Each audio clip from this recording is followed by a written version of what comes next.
മോള് പിന്നെ ആരുമായിട്ടെങ്കിലും പ്രണയമുണ്ടോ? ഉണ്ടല്ലോ. അപ്പോൾ അമ്മയും അച്ഛനും കല്യാണം ആലോചിക്കുന്നുണ്ട്. കല്യാണം ആലോചിച്ചാൽ അവർ കേട്ടോട്ടെ, എനിക്ക് പറ്റില്ല.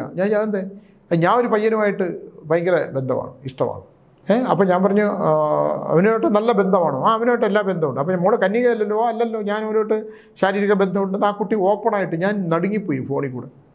ഉടനെ നിലവിളി കേൾക്കാം, മറ്റേ അമ്മയുടെ നിലവിളി അപ്പം തന്നെ കേൾക്കാം ഫോണിൽ കൂടെ. അശ്വതി നക്ഷത്രക്കാരുടെ കടുംപിടുത്തം ഒന്ന് മാറ്റണം. ഉദരരോഗം, വയറിന് രോഗം ഉണ്ടാകാനുള്ള സാധ്യതയുണ്ട് 30 ദിവസത്തേക്ക്. അതുകൊണ്ട് ഉദരരോഗം വരാതിരിക്കാൻ, ഉദരരോഗം ഉണ്ടാകാതിരിക്കാനായിട്ടുള്ള ഭക്ഷണം, ചിക്കനൊക്കെ വാങ്ങിച്ച് കഴിച്ചാൽ ബുദ്ധിമുട്ടാവും. നമസ്കാരം. ജോലി കിട്ടുമോ സ്വാമി? ഞാനിപ്പോൾ ഇന്നലെ പഠിക്കുകയാണ്, എനിക്കൊരു ജോലി കിട്ടുമോ? അതെന്തൊരു ചോദ്യമാണ്? നിങ്ങൾ നിങ്ങൾക്ക് ജോലി കിട്ടും, പക്ഷേ നിങ്ങൾ എന്ത് ജോലിയാണ് ചെയ്യേണ്ടത് എന്നുള്ളത് പൂർവ്വജന്മത്തിനെ ആശ്രയിച്ചിരിക്കും. സ്വാമി എപ്പോഴും പൂർവ്വജന്മത്തെക്കുറിച്ച് ഇങ്ങനെ പറഞ്ഞുകൊണ്ടിരിക്കും. പൂർവ്വജന്മം എങ്ങനെയാണ് അറിയാൻ പറ്റുക?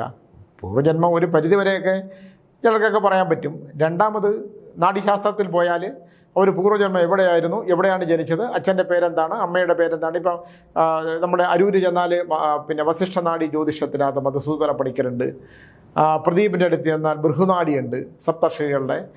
ഒരുപാട് കാര്യങ്ങൾ പറയും. ചിലതൊക്കെ നമുക്ക് മാറിപ്പോവും, അങ്ങോട്ടും ഇങ്ങോട്ടും ഒക്കെ മാറിപ്പോവും. ചിലതൊക്കെ വളരെ കൃത്യമായിട്ട് തന്നെ സംഭവിക്കും. എൻ്റെ ജീവിതത്തിൽ ഞാൻ ശുക്രനാഡി വരെ എടുത്തു. ശുക്രനാഡിയൊക്കെ വളരെ കൃത്യമാണ്. അപ്പം ശുക്രനാഡി, ബൃഹുനാഡി, വസിഷ്ഠനാഡി ഒക്കെ ഉണ്ട്. വൈത്തീശ്വരം കോവിലും പോയി. വൈത്തീശ്വരം കോവിൽ ഇപ്പോൾ നമ്മൾ അത്ര സത്യസന്ധമായിട്ട് എടുക്കാൻ പറ്റില്ല. പണ്ടൊക്കെ നന്നായിട്ട് പേശിമുത്തു എന്ന് പറഞ്ഞ് ചെന്നൈയിൽ ഒരാളുണ്ടായിരുന്നു, അതൊക്കെ നന്നായിട്ട് പറയും. പൂർവ്വജന്മം പറയണം. നമ്മളെപ്പോഴും പൂർവ്വജന്മത്തിനെ ആശ്രയിച്ചിട്ടാണ് നമ്മുടെ ജന്മം നമുക്ക് ഇത് വരിക. നമ്മൾ പൂർവ്വജന്മത്തിൽ എന്തൊക്കെ കർമ്മങ്ങൾ ചെയ്തിട്ടുണ്ട്, എന്തൊക്കെ ദോഷങ്ങൾ ചെയ്തിട്ടുണ്ട്, ആ ദോഷത്തിൻ്റെ പരിണിത ഫലം അനുസരിച്ച് നീ ഇന്നടത്ത് വന്ന് ഇന്നരുടെ ഗർഭാശയത്തിൽ ജനിക്കുകയും ഇന്ന ദോഷങ്ങൾ കൊണ്ടുള്ള ദോഷങ്ങളെല്ലാം നീ അനുഭവിക്കണം. അതിന് പരിഹാരങ്ങളുണ്ടോ എന്ന് തന്നെ അറിയില്ല എന്നുള്ളതാണ്. ഞാനിപ്പോൾ പറയാനുള്ളതിൻ്റെ ഒരു പ്രധാന കാരണം, ദുബായിൽ നിന്ന് വിളിച്ച ഒരാൾ, നല്ല മനുഷ്യൻ, എന്നെ ഇടയ്ക്കിടയ്ക്ക് വിളിക്കും. ഞാൻ ചോദിക്കും, ഞാൻ പറഞ്ഞു എനിക്ക് നേരിട്ട് വന്നാൽ മാത്രമേ എന്തെങ്കിലും പറയാൻ പറ്റൂ. കാരണം ഞാൻ എപ്പോഴും പറയുന്നില്ല, എനിക്ക് ജ്യോതിഷം അറിയത്തില്ല, കബഡിയം നിരത്തി ഫലം പറയാൻ അറിയത്തില്ല. കണ്ണഴിച്ച് ഉപാസന എങ്ങനെയോ വന്നു ചേർന്നതാണ്. ഇപ്പോൾ ഈ മാസം മുറിപ്പാലത്തടി മാടാൻ തമ്പുരാൻ ക്ഷേത്രത്തിൽ 20-ാം തീയതി മുതൽ 25 വരെ വന്നാൽ എനിക്ക് തെളിയുമെങ്കിൽ ഞാൻ പറഞ്ഞു തരാം.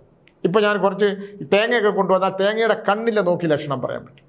ഒരു തേങ്ങ നിങ്ങൾ മേടിച്ചാൽ, നിങ്ങളിപ്പോൾ വീട്ടിൽ നിന്ന് കൊണ്ടുവന്നാലും അല്ലെങ്കിൽ പുറത്തുനിന്ന് നമ്മളിപ്പോൾ കടയിൽ നിന്ന് മേടിച്ചാലും നമ്മൾ നല്ല തേങ്ങ എടുക്കാമെന്ന് പറഞ്ഞ് ഉത്തമത്തിൽ ആദ്യം കിട്ടുന്ന ഒരു തേങ്ങ അങ്ങ് എടുത്തുകൊണ്ട് തേങ്ങയുടെ മുഖം നോക്കിയിട്ട് നമുക്ക് ഫലം പറയാൻ പറ്റും. ചില ക്ഷേത്രങ്ങളിൽ തേങ്ങ പൊട്ടിച്ചിട്ട് ഫലം പറയാൻ പറ്റും. തേങ്ങ പൊട്ടിക്കുമ്പോൾ ഉണ്ടാകുന്ന വ്യത്യാസം അനുസരിച്ചിട്ടുള്ള ഫലങ്ങൾ പറയാൻ പറ്റും. ഞാനിവിടെ ഇപ്പോൾ തേങ്ങ കണ്ടാൽ മതി, പൊട്ടിക്കാൻ ഇവിടെ ആളില്ലാത്തതുകൊണ്ട് ഞാൻ തന്നെ പോയി പൊട്ടിക്കണം. അതുകൊണ്ട് ഈ മുറിപ്പാലത്തിന് മാടൻ തമ്പുരാൻ ക്ഷേത്രത്തിൽ ആരുമില്ല, നമ്മൾ കുറച്ച് പേരേ ഉള്ളൂ.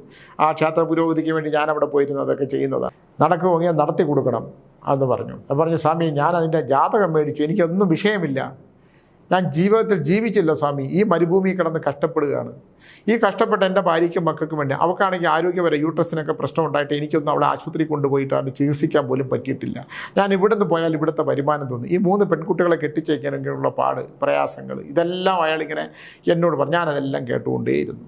എൻ്റെ അമ്മയ്ക്ക് ഇതാ 88 വയസ്സായി. അവരെ ഒന്ന് പോയി നോക്കാനോ അവരെ സഹായിക്കാനോ എൻ്റെ സഹോദരന്മാരാരും നോക്കൂല, ഞാൻ തന്നെയാണ് ഈ പൈസ അയച്ചു. ആ ഒരു പുരുഷൻ്റെ പ്രാരാബ്ദം ഞാനിങ്ങനെ കേൾക്കുകയാണ്. ഒരു പുരുഷൻ്റെ പ്രാരാബ്ദം. അയാൾ ഒരു സ്നേഹമുള്ള ഒരു മനുഷ്യൻ, അമ്മയെ സ്നേഹിക്കുന്ന ഒരു മനുഷ്യൻ. അമ്മയ്ക്ക് വയ്യാതായി, കുടുംബത്തിൽ എല്ലാവരും സഹോദരിമാരെയൊക്കെ ഞാൻ തന്നെയാണ് കെട്ടിച്ചേച്ചത്. ഇത് നമ്മൾ ചില MTയുടെ കഥകളിലെ കഥാപാത്രങ്ങൾ പോലെ തോന്നി എനിക്ക്. അദ്ദേഹത്തിൻ്റെ മകളുടെ ഇപ്പോൾ അദ്ദേഹത്തിൻ്റെ പ്രശ്നം അദ്ദേഹത്തിൻ്റെ മകളുടെ ഒരു പ്രണയമാണ്. അപ്പം ഞാൻ പറഞ്ഞു ഇപ്പോൾ എന്ത് ചെയ്യാൻ പറ്റും?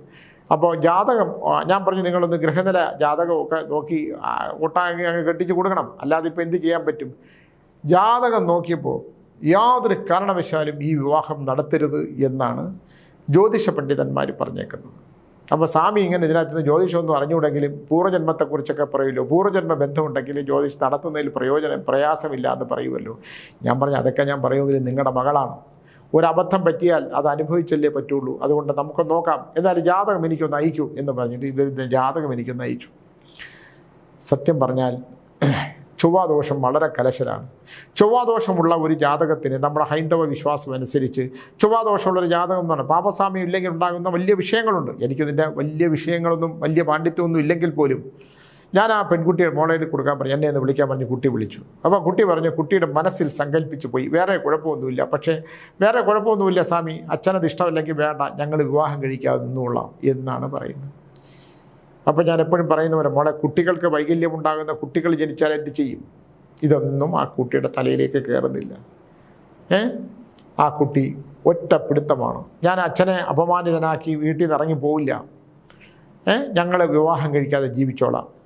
ഈ പെൺകുട്ടി ഇത് പറയുമ്പം എൻ്റെ മുമ്പിലുള്ള അനുഭവം വെച്ച് 10 ദിവസം കഴിയും അവനിപ്പോൾ എത്ര പെൺകുട്ടികളായിട്ട് വേറെ സൗഹൃദം ഉണ്ടെന്ന് നമ്മൾ നോക്കിയാലേ പറയുമ്പോൾ ഞാൻ പറഞ്ഞു, ആ പയ്യനെ വിശ്വസിക്കാൻ പറ്റില്ല. അവൻ്റെ ഗ്രഹത്തിനനുസരിച്ച് അവന് ഒന്നിൽ കൂടുതൽ വിവാഹയോഗമുണ്ട്, ഒന്നിൽ കൂടുതൽ സ്ത്രീ സൗഹൃദങ്ങളുണ്ട്. അവൻ അമ്മയെ അനുസരിക്കുന്നവനല്ല, അവൻ ലഹരി പദാർത്ഥം ഉപയോഗിക്കും, അവന് ബുദ്ധിമുട്ടുകളുണ്ട്. അത് നമുക്കറിയാം. കുറച്ച് വല്ലപ്പോഴും ഒരു പാർട്ടിക്ക് പോകുമ്പോൾ ഉപയോഗിക്കും. അവനിവിടെ ഏതോ അമേരിക്കൻ കമ്പനി എന്തോ ജോലിയാണ്. ഇവർ കുറേ കാലമായിട്ട് പ്രണയമാണ്. എന്താണ് ചെയ്യാൻ പറ്റുന്നത്? ഒന്നും ചെയ്യാൻ പറ്റാത്ത അവസ്ഥ. ഈ അദ്ദേഹം പറഞ്ഞു, എൻ്റെ ജാതിയല്ല. ഞാൻ പറഞ്ഞു, ജാതിയൊന്നും നോക്കണ്ട, എന്നാലും ബാക്കി 2 പെൺകുട്ടികളെ കെട്ടിച്ചയക്കാനില്ലേ? എൻ്റെ ഭാര്യയ്ക്ക് ആരോഗ്യപരമായ പ്രശ്നങ്ങളുണ്ട്. ഞാനിതെല്ലാം കൂടി എന്ത് ചെയ്യണം സ്വാമി? ഒരു പരിഹാരം പറഞ്ഞു തരൂ. എന്ത് പരിഹാരം നമ്മളിതിന് പറഞ്ഞു കൊടുക്കണം എന്ന് പറയൂ. ആ മനുഷ്യൻ ആ മരുഭൂമി കിടന്ന് കഷ്ടപ്പെട്ട് ഈ മക്കളെ വളർത്തുമ്പോൾ ഇങ്ങനെയൊക്കെ കുട്ടികൾ ചെയ്തു വെച്ചാൽ എന്താ ചെയ്യുക? നിങ്ങൾ അച്ഛനമ്മമാരെ ഒന്ന് സ്നേഹിക്കാൻ പഠിക്കൂ, അവരുടെ വികാരങ്ങളൊന്ന് മനസ്സിലാക്കൂ. നിങ്ങളും നാളെ അച്ഛനമ്മമാരാകുമ്പോൾ നിങ്ങളുടെ കുട്ടികൾ നിങ്ങളോട് ഇങ്ങനെ പെരുമാറുമ്പോൾ നിങ്ങൾ എന്ത് ധരിക്കാനാണ്? അല്ലേ? ഇല്ലെങ്കിൽ ആ പയ്യനെങ്കിലും വിചാരിക്കണം. ഞാൻ ഒരു വിവാഹ ബന്ധം എൻ്റെ അടുത്ത് വന്നു. അപ്പോൾ അവരെന്നെ എപ്പോഴും അവിടെ നിന്ന് വിളിക്കുമ്പോൾ ഞാൻ പറഞ്ഞു, ഇങ്ങനെ മകളുടെ വിവാഹം വിളിക്കുമ്പോൾ ഞാൻ പറഞ്ഞു, ഈ കുട്ടി കന്യകയല്ലല്ലോ എന്ന് പറഞ്ഞു. അയ്യോ സ്വാമി, അങ്ങനെയാണോ? ഞാൻ പറഞ്ഞാൽ ഈ കുട്ടി ഇപ്പോഴത്തെ ലക്ഷണം അനുസരിച്ച് ഈ മകൾ കന്യകയാവാനുള്ള ഞാനിങ്ങനെ അബദ്ധത്തിന് അങ്ങ് പറഞ്ഞു പോയതാണ്. അതായത് എനിക്കറിഞ്ഞൊന്നും കൂടാ, ഞാൻ ചുമ്മാ പറഞ്ഞതാണ്, ചുമ്മാതായിരിക്കണം. അപ്പോൾ ചെന്നാൽ മകൾക്ക് കൊടുക്കാം. മകൾക്ക് കൊടുത്തപ്പോൾ ഞാൻ ചോദിച്ചു, മോളെ നല്ല പണമുള്ള വിദേശത്താണ്, മോള് ആരുമായിട്ടെങ്കിലും പ്രണയമുണ്ടോ? ഉണ്ടല്ലോ. അപ്പോൾ അമ്മയും അച്ഛനും കല്യാണം ആലോചിക്കുന്നുണ്ട്. കല്യാണം ആലോചിച്ചാൽ അവർ കേട്ടോട്ടെ, എനിക്ക് പറ്റില്ല. ഞാൻ ഒരു പയ്യനുമായിട്ട് ഭയങ്കര ബന്ധമാണ്, ഇഷ്ടമാണ്. അപ്പോൾ ഞാൻ പറഞ്ഞു, അവനുമായിട്ട് നല്ല ബന്ധമാണോ? അവനുമായിട്ട് എല്ലാ ബന്ധമുണ്ട്. അപ്പോൾ മോള് കന്യകയല്ലല്ലോ? അല്ലല്ലോ, ഞാൻ അവനുമായിട്ട് ശാരീരിക ബന്ധമുണ്ട്. ആ കുട്ടി ഓപ്പണായിട്ട്, ഞാൻ നടുങ്ങിപ്പോയി. ഫോണിൽ കൂടെ ഉടനെ നിലവിളി കേൾക്കാം, മറ്റേ അമ്മയുടെ നിലവിളി അപ്പം തന്നെ കേൾക്കാം ഫോണിൽ കൂടെ. എന്ത് ചെയ്യാനാണ്? അപ്പോൾ ഞാൻ പറഞ്ഞു, ശരി, നിങ്ങളിന്ന് സമാനം അച്ഛനും അമ്മയോട് ഞാൻ സംസാരിച്ചു. 2 പേരുടെ ഗ്രഹനില ഇങ്ങോട്ട് അയക്കാൻ പറഞ്ഞു. 2 പേരുടെ ഗ്രഹനില എനിക്ക് അയച്ചു തന്നു. ഞാൻ പറഞ്ഞു, ഈ കല്യാണം നടത്തിയാൽ 90 ദിവസത്തിനപ്പുറത്തോട്ട് പോവില്ല, പോയാൽ തന്നെ അതിഭീകരമായ വിപത്തുണ്ടാവും. അതുകൊണ്ട് യാതൊരു കാരണവശാലും ഈ വിവാഹം നടത്തരുത് എന്നാണ് എൻ്റെ അഭിപ്രായം. എനിക്കൊരു മകനുണ്ടെങ്കിലും ഈ വിവാഹം നടത്തില്ല. ഇത് ജീവിതത്തിൽ ഏറ്റവും വലിയ പ്രശ്നമുണ്ടായി മാറാനായിട്ടുള്ള അത്ര ഈ ഗ്രഹനില 2 ഇങ്ങനെ അടുപ്പിച്ച് വയ്ക്കാൻ പറ്റില്ല. ഗ്രഹനില നോക്കുമ്പോൾ ലക്ഷണശാസ്ത്രത്തിൽ അഗ്നിയും ജലവുമാണ് നോക്കുന്നത്. ഞാൻ നോക്കുന്നത് അഗ്നിയാണോ ജലമാണോ, ജലവുമാണോ, അഗ്നിയുമാണോ. ഇത് കാട്ടുതീയാണ് കാണുന്നത്. ആ പയ്യൻ്റെ കാട്ടുതീ എന്ന് പറഞ്ഞാൽ കാട് കയറി കത്തിപ്പോവും. മറ്റത് ഒഴുകുന്ന ജലമാണ്. ലക്ഷണശാസ്ത്രപ്രകാരം ഒരു കാരണവശാലും ഈ വിവാഹം നടത്താൻ പാടില്ല. ആ കുട്ടിയെ ഒറ്റപ്പെടുത്തം. ഇതല്ലാതെ എനിക്ക് വേറെ വിവാഹം വേണ്ട, ഞാനിതേ കഴിക്കുകയുള്ളൂ. നല്ല സുന്ദരിയായ പെൺകുട്ടിയാണ്, ചെറുപ്പക്കാരനും സുന്ദരനാണ്. അപ്പോൾ അവർ പറഞ്ഞു, ഞാൻ പറഞ്ഞു ചില പരിഹാര മാർഗ്ഗങ്ങൾ നോക്കാം. എന്നിട്ട് ഞാനവിടെ കാന്തല്ലൂർ പോയിട്ട് അവിടെ സർപ്പപൂജ ചെയ്തുകൊണ്ടിരിക്കുമ്പോൾ ഞാൻ പറഞ്ഞു, നിങ്ങൾ ഈ വിവാഹം നിങ്ങൾ അടുത്ത ജന്മത്തിൽ നിങ്ങൾ കല്യാണം കഴിക്കുക, ഇത് നടത്താതിരിക്കൂ. കാരണം സർപ്പം ഒട്ടും അനുകൂലമല്ല. ഞാൻ സർപ്പമന്ത്രം ചൊല്ലുമ്പോൾ സർപ്പമന്ത്രം തെറ്റണു. സർപ്പമന്ത്രം തെറ്റി സർപ്പം അനുകൂലമല്ലെങ്കിൽ നിങ്ങളുടെ ജാതകത്തിൽ ഭീകരമായ വിപത്തുകളുണ്ടാകും. നിങ്ങൾക്ക് ഒരുപാട് വിഷയങ്ങളുണ്ടാവും. സന്താനങ്ങൾ, നിങ്ങൾ ഏതെങ്കിലും ഒരാൾ വേർപെട്ട് പോകുമെന്നാണ് സർപ്പമന്ത്രം. ദമ്പതിമാരുടെ സർപ്പമന്ത്രം ഞാനിവിടെ പോയിട്ട് സർപ്പമന്ത്രം നല്ല കടുത്ത സർപ്പം, മുഴുവൻ നാഗങ്ങളാണ് അവിടെ. നാഗപൂജ 16-ാം തീയതി ഞാനിവിടെ നാഗം വെച്ചിട്ടുണ്ട്. ഇന്നിപ്പോൾ രാവിലെ ഒരാൾ വിളിച്ച് പറഞ്ഞതേ ഉള്ളൂ, അവിടെ സർപ്പത്തിൻ്റെ മുമ്പിൽ ഒരു വലിയൊരു പെരുമ്പാമ്പിൻ്റെ അകത്ത് നിങ്ങളോടൊരു നാഗം ഇരിക്കുന്നുണ്ട്. ഞാൻ ഓടിച്ചു വിട്ടു. അത് പക്ഷേ ഞങ്ങളിത് വരുമ്പോൾ വീണ്ടും വരും. അപ്പോൾ അത്രയും ശക്തിയുള്ള ആ സ്ഥലത്ത് ഞാനിങ്ങനെ പൂവിട്ട് ജപിച്ച് മാറില്ല, ഇത് കട്ടിയേ പറ്റൂ. അവസാനം ഭീകരമായ കല്യാണം നടത്തി. ഞാൻ പോയില്ല, കാരണം എനിക്ക് അതിൻ്റെ അവസ്ഥ കാണാൻ പറ്റാത്തത് കൊണ്ട് ഞാൻ ആ വിവാഹത്തിന് പോയില്ല. എന്തിനു പറയണം? ഒരു കുട്ടിയായിട്ട് ആ കുട്ടി ഒറ്റയ്ക്ക് ജീവിക്കണം. ആ മുറിക്കുള്ളിൽ കലാപമായിരുന്നു, കലാപം. ആ അമ്മ എന്നെ വിളിക്കും, സ്വാമി ഇത് അവർ മുറിക്കുള്ളിൽ കരച്ചിലും ബഹളവും ഒക്കെ കേൾക്കണം സ്വാമി. ഈ അമ്മ നല്ലൊരു സ്ത്രീ. അപ്പോൾ അവർ പറഞ്ഞു, ഞാൻ ലളിത സഹസ്രനാമം വായിക്കും, വിഷ്ണു സഹസ്രനാമം വായിക്കും, ഞാനുള്ള അമ്പലങ്ങളിൽ മുഴുവൻ പോവും, എല്ലാ കാര്യങ്ങളും ചെയ്തിട്ട് എനിക്ക് ഇങ്ങനൊരു അവസ്ഥ വന്നല്ലോ സ്വാമി. എൻ്റെ മകൾ ആ മുറിക്കുള്ളിൽ ഭർത്താവ് അവർ കല്യാണം കഴിച്ച സ്നേഹിച്ച് കല്യാണം കഴിച്ചവനും അവനുമായിട്ട് കിടന്ന് അടിവെക്കണം സ്വാമി എന്ന് പറഞ്ഞ് അവർ പൊട്ടിക്കരയും. നമ്മൾ എന്ത് ചെയ്യും? അപ്പം വരും കാര്യങ്ങൾ ആദ്യമേ പറഞ്ഞു, ഇതാ ഇങ്ങനെയാണ്. അതുപോലെ തന്നെ ഒരു വീട്, നമ്മൾ ചില കാര്യങ്ങൾ അത് വിധി, ഇപ്പം കുട്ടിയാകുമ്പോൾ അവർ ഉള്ള കാലം വരെ അവർ വളർത്തും. ഈ കുട്ടിക്ക് ഇനി ഒരു വിവാഹം കഴിക്കാൻ പറ്റും, ഒരു സന്താനം ഉണ്ടായിപ്പോയി, ഇനി ഒരു പുരുഷന് വന്ന വിവാഹം കഴിച്ചാൽ തന്നെ നമ്മുടെ ജീവിതത്തിൻ്റെ ഗതി എന്താണ്? ഞാനിത് പറയുന്നത് ഇവിടെ നടക്കുന്ന കുറേ കാര്യങ്ങളാണ്. ഇത്രയും വിശേഷങ്ങൾ, പ്രേമവും പ്രണയവും ഒക്കെ നല്ലത് തന്നെ, പക്ഷേ ചില കാര്യങ്ങളൊക്കെ ദൈവവിധി ഒരു വലിയ ഘടകമാണ്. അതുകൊണ്ട് നിങ്ങൾ ജാതകം നോക്കാതെ അത് ഏത് മതമായാലും നിങ്ങൾ ഡേറ്റ് ഓഫ് ബർത്ത് എടുത്തിട്ട് നോക്കിയിട്ട് കല്യാണം. മാട്രിമോണിയൽ കല്യാണങ്ങൾ വിളിച്ചു പറഞ്ഞ് അവരുടെ ജാതകവും കയ്യിൽ അങ്ങോട്ട് അയച്ചു കൊടുത്താൽ നിങ്ങൾ പണം മാത്രമല്ല, നല്ല ഇപ്പം കല്യാണിൻ്റെയൊക്കെ മനോരമയുടെ ഒക്കെ അവർ ചെക്ക് ചെയ്തിട്ടായിരിക്കും എടുക്കുന്നത്. അങ്ങനെയുള്ള ഉത്തമമായ വല്ല ഏജൻസികളുണ്ടെങ്കിൽ നോക്കൂ. ഇവിടെ ഈ പരസ്യം ചെയ്ത് പെൺകുട്ടികളെ വിളിച്ച് 10,000-20,000 രൂപ മേടിച്ച് ഇങ്ങനെ നിങ്ങളെ പറ്റിക്കും.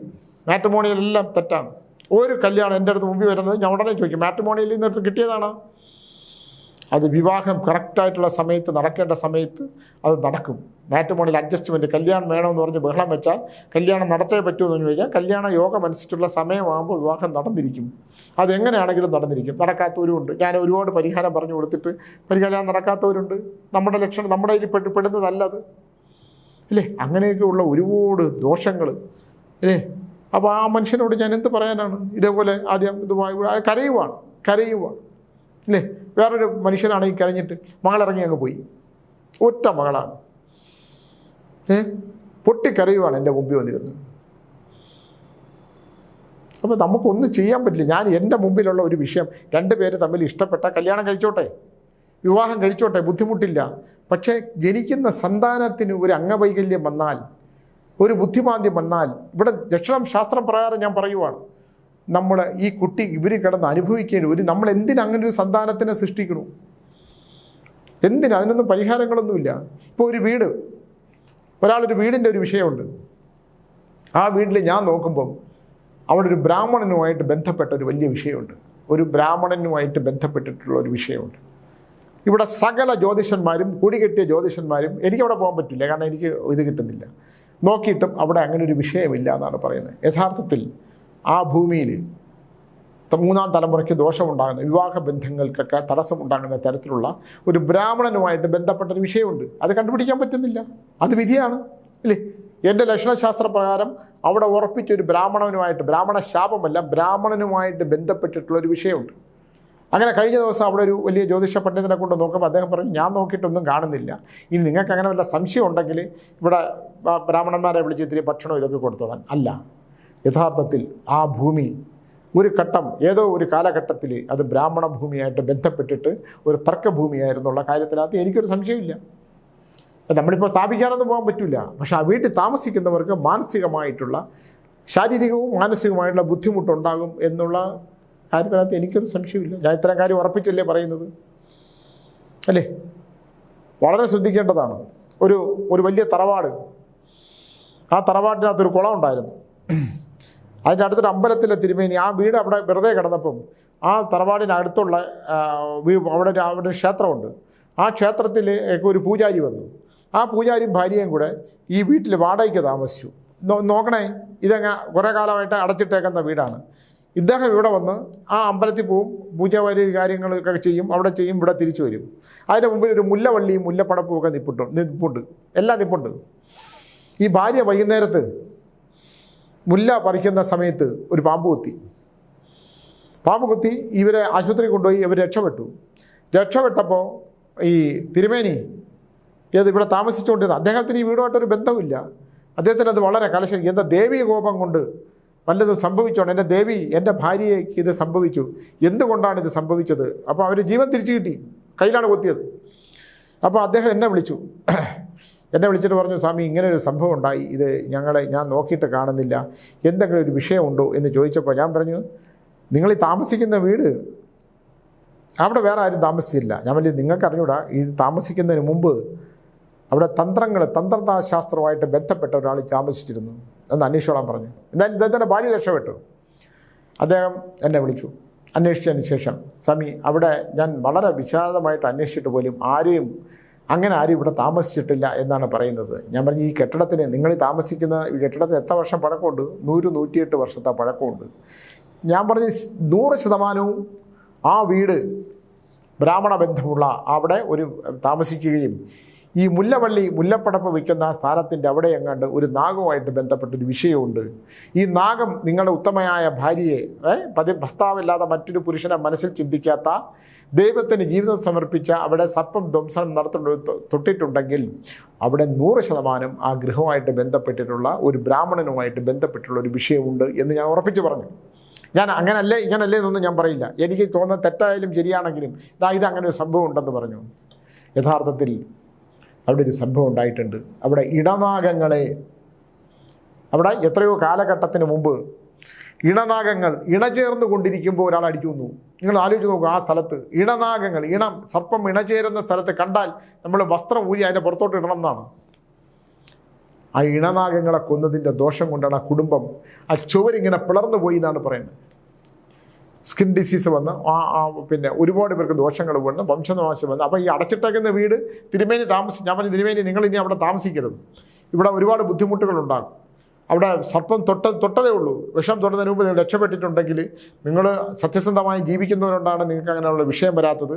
അതുകൊണ്ട് എത്രയും പെട്ടെന്ന് അവിടെ നിന്ന് മാറുക. അതുമാത്രമല്ല, അവിടെ ഒരു കളമെടുത്ത് പാട്ട്, നാഗയക്ഷിയെ വരച്ച് കളമെടുത്ത് പാട്ട് നടത്തി നിങ്ങളുടെ ഭാര്യ അതിലിരുത്ത് തന്നെ വേണം. ആ നാഗയക്ഷി കളത്തിലിരുത്തണം. അതുകൊണ്ട് ഇണനാഗങ്ങളെ അടിച്ചു കൊന്നതിൻ്റെ ദോഷപാരമ്പര്യം കൊണ്ട് ആ വീട് പിളർന്നു പോയി. ധാരാളം പാമ്പുകളാണ് അവിടെ. അപ്പോൾ പറഞ്ഞ് ഞങ്ങളെ ശല്യമൊന്നും ചെയ്യാറില്ല, ശല്യം ചെയ്യാറില്ല സ്വാമി, അടുക്കളയിലൂടെയൊക്കെ കയറിപ്പോകും, പക്ഷേ ശല്യമൊന്നും ചെയ്യാറില്ല. പക്ഷേ ഇങ്ങനൊരു സംഭവം ഉണ്ടായി എന്ന് അവരെന്നോട് പറഞ്ഞു അല്ലേ. അപ്പം ഓരോ കാര്യങ്ങൾ നമ്മൾ കണ്ടെത്താൻ പറ്റാത്തത് കൊണ്ട് ജ്യോതിഷ പണ്ഡിതന്മാർ മോശം എന്നുള്ളതല്ല. ഞാൻ കുറച്ചുകൂടെ അതിനകത്തേക്ക് കടന്നു കയറാൻ ശ്രമം നടത്തും. ചിലത് വിജയിക്കും, ചിലത് തെറ്റാവും, ചിലത് പരിഹാരങ്ങളൊന്നുമില്ല. ഇതില്ലേ ഞാൻ എൻ്റെ ഉപാസനാമൂർത്തി, എൻ്റെ കണ്ണേക്ഷിയിലൂടെ കണ്ടെത്താൻ ഒരു ശ്രമം നടത്തും അല്ലേ. പരിഹാരങ്ങൾ ചെയ്യാൻ പറ്റുന്നത് ചെയ്തു കൊടുക്കാൻ പറയും. തിരുനാഗേശ്വര ക്ഷേത്രത്തിൽ പോകണം, അല്ലെങ്കിൽ കുക്കി സുബ്രഹ്മണ്യത്തിലെ സർപ്പസംസ്കാര പൂജ വലിയ ഫലമാണ്, 100%. തലക്കവരി പോയി കുളിക്കാൻ പറയും. ബന്ധിച്ച് കിടക്കുകയാണെങ്കിൽ ഞാൻ അപ്പം തന്നെ പറയും വേറെ പരിഹാരം 2 ചെയ്തിട്ട് വന്നിട്ട് ബാക്കി നോക്കാം.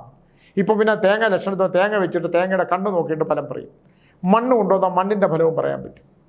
മനുഷ്യൻ ജീവിച്ചിരിക്കുമ്പോൾ എന്തൊക്കെ പരിഹാരങ്ങൾ ചെയ്യാൻ പറ്റും അതൊക്കെ നോക്കിയിട്ടല്ലേ ചെയ്യാൻ പറ്റുള്ളൂ. അതൊക്കെ എനിക്ക് തന്നെ എന്തോ കാര്യത്തിന് പരിഹാരമില്ല. ഇപ്പോൾ കുറേ കാലം 2-3 വർഷമായിട്ട് ഞാൻ ഒരു വരി എഴുതിയിട്ടില്ല, എഴുതാനുള്ള സാഹചര്യമില്ലായിരുന്നു. ഇപ്പോൾ 5 ബുക്ക് ഞാൻ ഒരുമിച്ച് എഴുതുന്നു. എഴുതിയേ പറ്റുള്ളൂ. പുസ്തകത്തിൻ്റെ വരുമാനം കൊണ്ട് ജീവിക്കുന്ന ഏമാമ്പിയ ബുക്സ്. ടീച്ചർ അതൊന്നും പ്രാർത്ഥിക്കും, സ്വാമിക്ക് എഴുതാനുള്ള മനസ്സ് കൊടുക്കണം. അപ്പോൾ ഞാനൊരു 5 പുസ്തകം ഞാൻ എഴുതിക്കൊണ്ടിരിക്കുകയാണ്. ഡിസംബർ 24 63 വയസ്സ് തികഞ്ഞ് 64 വയസ്സ് തുടങ്ങുമ്പോൾ ഒരു 5 പുസ്തകം പ്രകാശനം ചെയ്യാമെന്ന് വിചാരിക്കണം. ദൈവം ആരോഗ്യവും ആയുസ്സും ഒക്കെ തരുമ്പോൾ നമ്മൾ പ്രാർത്ഥിക്കുക ഈശ്വരനോട്, കിടത്താതിരിക്കുക ഭഗവാനെ, നല്ല കർമ്മങ്ങൾ സത്കർമ്മങ്ങൾ ചെയ്യാനായിട്ടുള്ള മനസ്സ്, ഈശ്വര ഭജനയോടുകൂടി ജീവിക്കാനുള്ള മനസ്സ്, രോഗദുരിതങ്ങൾ വന്ന് കിടക്കാതിരിക്കാനുള്ള മനസ്സ്, അറിയാതെ എന്തെങ്കിലും തെറ്റ് വീണാലും മാപ്പ് തരണമെന്ന് ഭഗവാനോട് ഡെയിലി അപേക്ഷിക്കും. പിന്നെ ഞാൻ പറഞ്ഞില്ല, ഇങ്ങനെ പുക്കിൾക്കൊടിയിൽ ഇങ്ങനെ വെച്ച് രാവിലെ ആനന്ദം വാസുകിം ശേഷൻ പത്മനാഭൻ നഞ്ചൻ കമ്പലൻ ശങ്കുപാലൻ ധൃതാക്ഷൻ ദക്ഷയൻ കാളിയന്തതാ ഏതാനി നമനാമാനി നാഗരജമനാത്മനാം സായങ്കാലേ പഠേ നിത്യം പ്രാതേകാലേ വിശേഷത തസ്യ വിഷമയാം നാസി സർവത്ര വിജയീ ഭവൽ. ഇത് നമ്മൾ ഇങ്ങനെ ത്രികോണത്തിലാക്കി നമ്മുടെ പുക്കിൾക്കൊടിയിലേക്ക് വെച്ച് മാതാവിനെ സങ്കല്പിച്ചുകൊണ്ട് ജപിച്ചു നോക്കൂ. ഒരുപാട് രോഗങ്ങൾക്ക് ശമനമുണ്ടാകും, മനസ്സിന് സമാധാനവും ശാന്തിയും കിട്ടും. ഒരുപാട് മാറ്റങ്ങൾ നമ്മുടെ ജീവിതത്തിൽ വരും. നിങ്ങൾ ഒരു അമ്പലത്തിലും പോകണ്ട. പിന്നെ ഓം വിനായതനയെ വിശദാകെ ശ്രീക്ലിം നാഗ യക്ഷേ യക്ഷിണി സ്വാഹ നമഃ. ഞാൻ കഴിഞ്ഞ പ്രാവശ്യം ഈ 2-3 പ്രാവശ്യം ഇടയ്ക്കിടയ്ക്ക് ഞാനിത് പറയുന്നുണ്ട്. നിങ്ങൾ നാഗങ്ങളെ ഭജിക്കുകയും നാഗപരിഹാരങ്ങൾ ചെയ്യുകയും ചെയ്തു നോക്കൂ. നമ്മുടെ ഓർമ്മയ്ക്ക് വ്യത്യാസം. എനിക്ക് 61 വയസ്സായി, ഓർമ്മയ്ക്ക് വലിയ പ്രശ്നങ്ങളൊന്നുമില്ല. കാരണം ഞാൻ ഡെയിലി 8 തവണ നാഗമന്ത്രം ജപിക്കും. രാവിലെയും രാത്രിയും 8 എണ്ണം ജപിച്ചിട്ടേ കിടക്കുകയുള്ളൂ. വേറെ മന്ത്രങ്ങളൊക്കെ കുറവാണ്, ജപമൊന്നുമില്ല. പക്ഷെ നാഗത്തിനെ നമ്മൾ ആരാധിക്കുകയും നാഗപരിഹാരങ്ങൾ ചെയ്യുകയും നാഗങ്ങളെ നമ്മൾ അടിച്ചു കൊല്ലാതിരിക്കുകയും. അപ്പോൾ ഇപ്പം നമ്മൾ 6-7 എണ്ണത്തിനെ കാന്തല്ലൂരിൽ നിന്ന് നമ്മളെ ഓടിച്ചു വിട്ട് അത് കുറേ കഴിഞ്ഞ് നമ്മൾ പോകുമ്പോൾ തിരിച്ചവിടെ ഒന്ന് കിടക്കും. അത്തരത്തിലുള്ള കാര്യങ്ങളൊക്കെ ഉണ്ട്. നാഗപരിഹാരങ്ങൾ ചെയ്യണം. മനുഷ്യന് ശാന്തിയും സമാധാനവും കിട്ടാനായിട്ട് ഇതൊരു വലിയ കർമ്മമാണ്. ഇപ്പോൾ നമ്മൾ മണ്ണാറശാലയും വെട്ടിക്കൂടൊക്കെ ഉണ്ട്, അവിടെയൊക്കെ പോയി പരിഹാരം ചെയ്താലും തിരുനാഗേശ്വരം ക്ഷേത്രം അവിടെ പോയിട്ട് ആ തിരുനാഗേശ്വരത്തിലെ 108 ശിവലിംഗത്തിൽ അഭിഷേകം ചെയ്ത് പാലഭിഷേകവും പുഷ്പാഭിഷേകം ചെയ്യുമ്പോൾ ഉണ്ടാകുന്ന മാറ്റങ്ങൾ ചെയ്തവർക്ക് ഒരുപാട് മാറ്റങ്ങൾ വന്നിട്ടുള്ളത് കൊണ്ട് ഞാൻ പറഞ്ഞു എന്നുള്ളതേ ഉള്ളൂ. അപ്പം അശ്വതി നക്ഷത്രത്തെക്കുറിച്ച് പറയുകയാണെങ്കിൽ ഞാൻ പറഞ്ഞതാണ്, അശ്വതി നക്ഷത്രക്കാരുടെ കടുംപിടുത്തം ഒന്ന് മാറ്റണം. താൻ പിടിക്കുന്ന മുയൽ 2 കൊമ്പാണ് എന്ന് അവർക്ക് ഒരു ഉറച്ച തീരുമാനമുണ്ട്. ഇതാണ് ശരി, ആ ശരിയിൽ നിന്ന് ഞാൻ മാറുന്ന പ്രശ്നമില്ല, എൻ്റെതാണ് ശരി, ഞാൻ പറയുന്നതാണ് ശരി. ഉദരരോഗം, വയറിന് രോഗം ഉണ്ടാകാനുള്ള സാധ്യതയുണ്ട് 30 ദിവസത്തേക്ക്. അതുകൊണ്ട് ഉദരരോഗം വരാതിരിക്കാൻ, ഉദരരോഗം ഉണ്ടാകാതിരിക്കാനായിട്ടുള്ള ഭക്ഷണം, ചിക്കനൊക്കെ വാങ്ങിച്ച് കഴിച്ചാൽ ബുദ്ധിമുട്ടാവും. വെജിറ്റേറിയൻ ആകുന്നതാണ് നല്ലത്. ജലമില്ലാതെ ശരീരത്തിൽ ജലം ശരീരത്തിലില്ലാതെ ഉണ്ടാകുന്ന ദോഷങ്ങളുണ്ടാകും. പിന്നെ എല്ലുകൾക്ക് ക്ഷതമുണ്ടാകാനുള്ള കാര്യമുള്ളതുകൊണ്ട് എല്ലുകളൊന്ന് സൂക്ഷിക്കുന്നത് വളരെ നല്ലതാണ്. കഴുത്ത് കിടക്കുമ്പോൾ ഒരേ സൈഡിലേക്ക് മാത്രം വെച്ചേക്കണം. നിങ്ങൾ എഴുന്നേൽക്കുമ്പോൾ വലത്തോട്ട് തിരിഞ്ഞ് എഴുന്നേൽക്കണം. ഇടത്തോട്ട് തിരിഞ്ഞ് കിടന്നാലും വലത്തോട്ട് തിരിഞ്ഞ് വേണം, കാല് നിലത്ത് കുത്തി വേണം എഴുന്നേക്കാൻ. കാക്കയ്ക്ക് ചോറ് കൊടുക്കുന്നത് നല്ലതാണ്. ഞാൻ നേരത്തെ ഒരു കഥ ഇന്നലകളിലൊക്കെ പറഞ്ഞിട്ടുള്ളതുപോലെ കാക്കയ്ക്ക് കുറച്ച് ഭക്ഷണം കൊടുത്താൽ പിതൃക്കൾ അനുകൂലമായാൽ അശ്വതി നക്ഷത്രക്കാർക്ക് നല്ല മാറ്റം വരും. മാതാവ് ജീവിച്ചിരിപ്പുണ്ടെങ്കിൽ മാതാവിൻ്റെ വസ്ത്രം, പിന്നെ മാതാവിനോടൊപ്പം ഇരുന്ന് അന്നം കഴിക്കുക എന്ന് പറഞ്ഞാൽ നമ്മൾ പ്രത്യേകിച്ചല്ല, അമ്മയോടൊപ്പം ഇരുന്ന് അമ്മയുടെ ഭക്ഷണത്തിൽ നിന്ന്, അമ്മയ്ക്ക് കൊടുക്കുന്ന ഭക്ഷണത്തിൽ നിന്ന് അന്നം കഴിക്കുമ്പോൾ പൂർവ്വജന്മത്തിലെ കുറേ ദോഷങ്ങൾക്ക് പരിഹാരം. മാതാവിനെ മനസ്സമാധാനവും ശാന്തിയും കൊടുക്കാവുന്ന, സന്തോഷവും കൊടുക്കാവുന്ന കർമ്മങ്ങൾ ചെയ്യണം എന്നാണ് മാതാവിന്. അത്തരം കാര്യങ്ങൾ ചെയ്താലും നല്ല മാറ്റങ്ങളുണ്ടാകും. അശ്വതി നക്ഷത്രക്കാർക്ക് അനുകൂലമായ ഒരുപാട് ഘടകങ്ങളുണ്ടെങ്കിൽ പോലും, എന്ന് വെച്ചാൽ ലോട്ടറി അടിക്കാൻ കിട്ടുമെന്ന് ഞാൻ പറയില്ല. ഭാഗ്യാന്വേഷണം നടത്തേണ്ട സമയമാണ്. ലോട്ടറി അടിച്ചാൽ എന്തൊക്കെ ലഭിച്ചേക്കാം എന്ന് പറഞ്ഞാൽ അശ്വതി നക്ഷത്രക്കാർ ലോൺ എടുത്ത് കിട്ടി, ലോട്ടറി അടിച്ച് കിട്ടിയില്ലെങ്കിൽ സ്വാമി DNAയിൽ പറഞ്ഞ് അശ്വതി നക്ഷത്രക്കാർക്ക് ലോട്ടറി കിട്ടും, അതുകൊണ്ട് കിട്ടിയില്ല, എൻ്റെ പൈസ പോയി എന്ന് പറയരുത്. നിങ്ങളൊന്ന് ശ്രമിച്ചു നോക്കൂ. അടുത്തെങ്ങാനും എത്താനുള്ള സാധ്യതയുണ്ടെങ്കിൽ നമുക്ക് പിന്നെ ബാക്കി കാര്യങ്ങൾ നോക്കാമല്ലോ. കാക്കയ്ക്ക് എള്ളും ചോറും കൊടുക്കുക, ചിരട്ടയിൽ വെള്ളം വെച്ച് കൊടുക്കുക. ചിരട്ടയിൽ പിന്നെ ചെടികളെ നശിപ്പിക്കാതിരിക്കുക. ചെടികൾ വളർത്തുക, മണി പ്ലാന്റൊക്കെ വീട്ടിൽ വളർത്തുന്നത് നല്ലതാണ്. മണി പ്ലാന്റ് ഇതിട്ട് വളർത്തുക. വേറെ അതിഭീകരമായ ദോഷങ്ങളൊന്നുമില്ല. ഇത്തരം ചെറിയ കാര്യങ്ങൾ മാത്രം ശ്രദ്ധിച്ചാൽ തന്നെ ഒരുപാട് മാറ്റങ്ങൾ ഉണ്ടാകുമെന്ന് പറഞ്ഞുകൊണ്ട് നിർത്തുന്നു. എല്ലാവർക്കും സമാധാനവും ശാന്തിയും ഉണ്ടാകുന്ന ഒരു ദിവസം ഉണ്ടാകട്ടെ. എല്ലാ ദിവസങ്ങളും അങ്ങനെ തന്നെ ആകട്ടെ എന്ന് പറഞ്ഞുകൊണ്ട് നിർത്തുന്നു. നന്ദി, നമസ്കാരം.